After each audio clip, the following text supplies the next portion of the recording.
அன்பர்களே, நண்பர்களே, உங்கள் பாலுவின் இனிய காலை வணக்கம். இன்று செப்டம்பர் 25ஆம் தேதி, அதாவது புரட்டாசி மாதம் 9ஆம் தேதி புதன்கிழமை, அஷ்டமி திதி 12-11 வரை மத்தியானம். அதற்கு மேல் நவமி திதி, திருவாதிரை நட்சத்திரம். இன்றைக்கி ராகு காலம் மத்தியானம் 12லேருந்து 1:30 வரை, யமகண்டம் காலையில் 7:30லேருந்து 9 வரை, நல்ல நேரம் 9:15லேருந்து 10:15, சாயங்காலம் 4:45லேருந்து 5:45 வரை.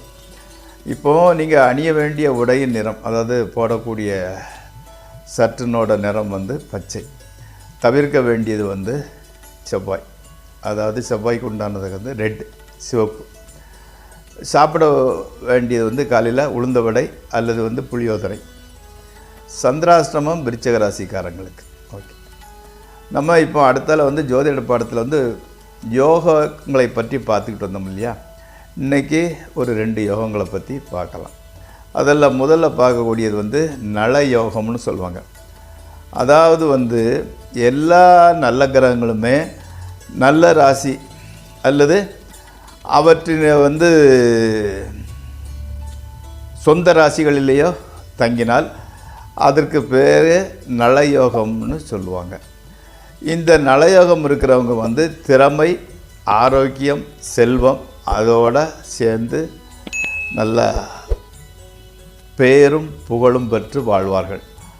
ஆனால் இந்த வகை ஜாதகர் ஒரு அங்கீகீனமானவராக கூட, அதாவது கேண்டிகேப்பாக கூட இருக்கிறதுக்கு வாய்ப்பு இருக்குது. அப்போ ஒரு ஜாதகத்தில் எல்லா நல்ல கிரகங்களுமே நல்ல ராசியிலேயோ அல்லது அவற்றின் சொந்த வீட்டிலையோ இருந்தால் அதுக்கு பேர் நலயோகம்னு பேர்.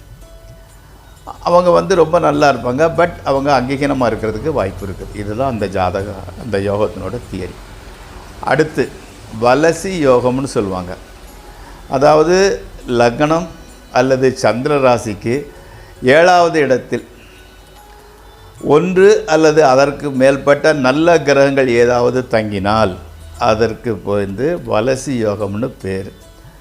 அவங்க வாழ்க்கையில் மகிழ்ச்சியாகவும் புகழுடனும் திடகாத்திரத்துடனும் உள்ள உறுதியுடனும் விளங்குவார்கள். அதாவது அந்த வலசி யோகத்தை பெற்றவர்கள் வாழ்க்கையில் மகிழ்ச்சியுடனும் புகழுடனும் நல்ல ஆரோக்கியத்துடனும் உறுதியுடனும் மனோதைரியத்துடனும் விளங்குவார்கள். நண்பர்களே, இப்பொழுது நம்ம ராசி பலன் நிகழ்ச்சிக்குள் செல்வோம். முதலில் நம்ம பார்க்க வேண்டியது மேச ராசி. நிகழ்ச்சிக்குள் செல்வோம். மேச ராசிக்கு இன்றைக்கி எப்படி இருக்குன்னா, எண்ணியவை எல்லாமே ஓரளவு கை கொடுக்கின்றன, நல்லபடியாக நிறைவேறுகின்றன. தொழிலில் அதிக நன்மையும் அதிக பணவரவும் உண்டாகின்றன. பதவி உயர்வுக்கு ஒரு நல்ல சான்ஸ் வருது. அதற்கு உங்களுக்கு மேல்மட்டத்தில் இருக்கிற மேலதிகாரிகள் உதவி புரிகின்றனர். குடும்பத்தில் சுபகாரிய நிகழ்ச்சி நடைபெறப் போகிறது. அடுத்து ரிஷபராசி. தொழிலில் உழைப்பும் மன அமைதியும் கிடைக்கிறது. அதே மாதிரி அந்த உழைப்பு எவ்வளவு உங்கள் உழைப்பை செலுத்துகிறீர்களோ அவ்வளவு உயர்வு கிடைக்கின்றது. அதே மாதிரி வயதான மூதாதையர்களுக்கு உடல்நிலை பாதிப்பு உண்டாகிறது. வேலை பார்க்கும் ஊழியர்கள் மூலம் சிறு சிறு பிரச்சனைகள் ஏற்பட்டாலும் சமாளித்து விடுகிறீர்கள். மகள் அல்லது மகன் மூலம் பணவரவு உண்டாகிறது. அடுத்து மிதுன ராசி. தகப்பனாருக்கு உடல்நிலை பாதிப்பு உண்டாகிறது. புகழ்பெற்ற கோயிலுக்கு சென்று வரும் வாய்ப்பு கிடைக்கின்றது. உடல் ஆரோக்கியம் நன்றாக இருக்கிறது. புதிய நிலம், மனை வாங்க வேண்டிய சூழ்நிலை வருகிறது. வெளியூர் பிரயாணங்களை சிறிது பலன்தான் தருகிறது, அதிக செலவு செய்ய வேண்டாம். அடுத்து கடகராசி. எவ்வளவு நல்ல திசாபுத்தி நடக்கிறதோ அதற்கு தகுந்தபடி அஷ்டம சனியே கொஞ்சம் நெகட்டிவ் பலன்களை குறைத்து கொள்ளும். திசாபுத்தி சரியில்லாதவங்களுக்கு அஷ்டம சனி கொஞ்சம் கெட்ட பலன்கள் ஜாஸ்தி செய்யும். சனிக்கிழமை தோறும் தவறாமல் நவகிரகம் அல்லது சனி பகவான் கோயிலுக்கு சென்று வர வேண்டியது அவசியம்.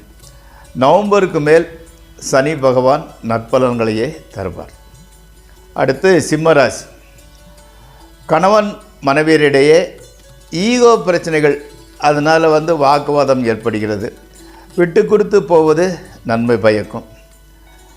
செலவுகள் அதிகம் வந்தாலும் சமாளித்து விடுகின்றீர்கள். மாணவர்களுக்கு கல்வியில் ஆர்வம் அதிகரிக்கின்றது. அடுத்து கன்னியா ராசி. தொழிலில் நல்ல வெற்றியும் முன்னேற்றமும் கிடைக்கின்றது. உடல் ஆரோக்கியம் கூட நன்றாகவே இருக்கிறது.